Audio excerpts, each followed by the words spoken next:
Well, hello, my friends. Our reading today is in 1 Kings chapters 12 and 13. And in these chapters, we read about Solomon's unused wisdom, the rippling effect that it had upon the kingdom.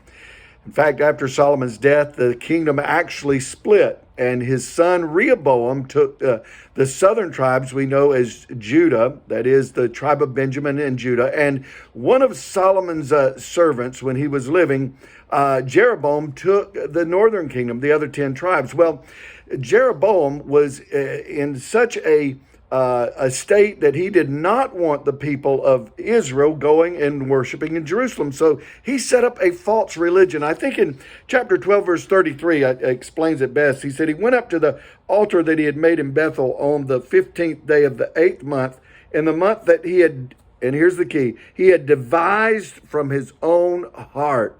You see, he was making a plan from his own heart and setting up a false religion. So what did he do? In chapter 12, 28, he made two calves and he said, "These are the gods that brought you out of Egypt."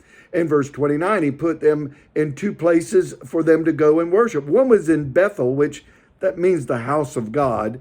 And then the other was in the city of Dan. And he set up priests in verse 31 that were not from the Levites, which was God had said that the Levitical tribe, the priests could come from the Levitical tribe. And then in chapter 12, verse 32, he set up a feast day on the 15th day of the 8th month. Now, this is a resemblance of the Passover feast and the Feast of Unleavened Bread in Leviticus chapter 23, verses 4 to 8.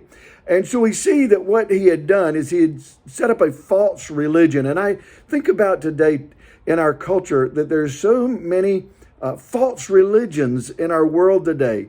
And even within the so-called Christian world, there's so many that are dressed like Christians. There may be churches that look like the house of worship, but the things that are being taught there are against the Word of God. My friends, everything that we do, we say, must be measured by the Word of God.